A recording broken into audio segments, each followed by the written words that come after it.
This is where, well, everything began. The birth of Christ, and in this ancient city, the birth of medical marijuana. So this is where it all began. Essentially, yes. Israel is way ahead of most countries in the world when it comes to cannabis research.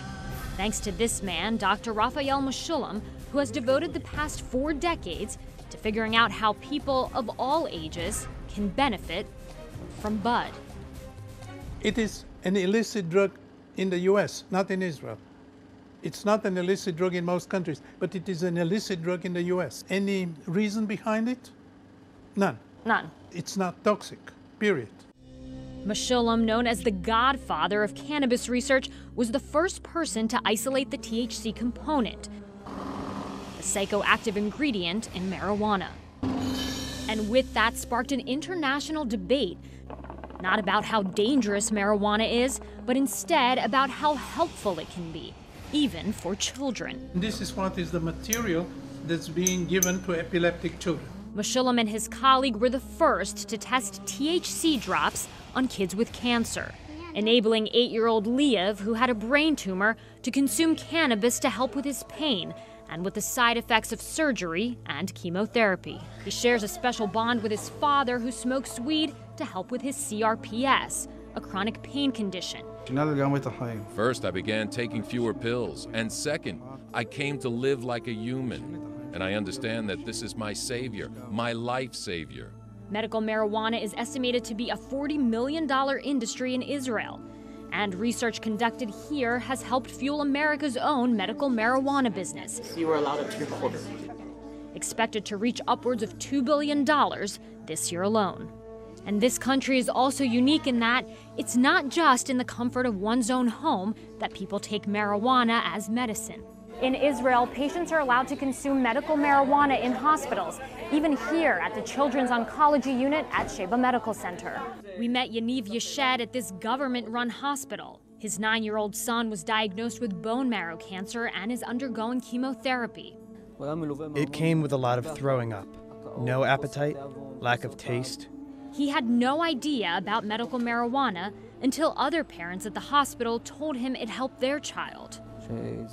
They call it desire drops because it makes them want to eat.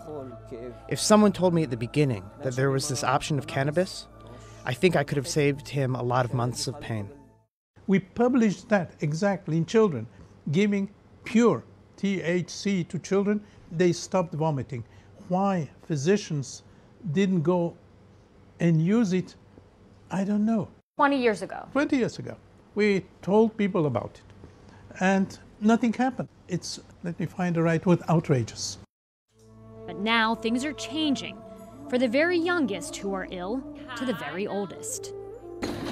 At this nursing home in Israel, patients as old as 103 consume medical marijuana. Here, they eat it. They get injected with it. They swallow it, and they smoke it. 100-year-old Sarah Kopit takes 1 cannabis pill 3 times a day. She started consuming after a hip replacement surgery last year. And now she can even walk with minimal pain.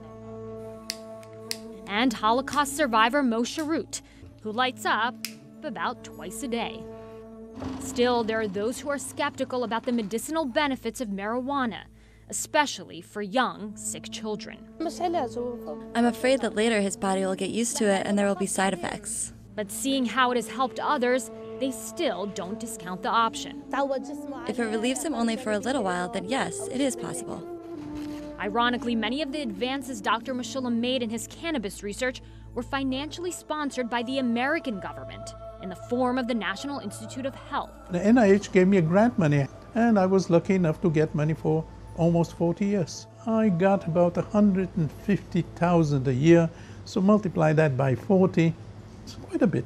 I think most people would be a little bit surprised about that. It became an American problem, and they said it's the American interest to support our work. And in many ways, the Schedule I drug is still an American problem. But as medical marijuana becomes more accepted in the United States, those who advocate for legalization are hoping it could turn into an American solution. Dina Gusovsky, CNBC.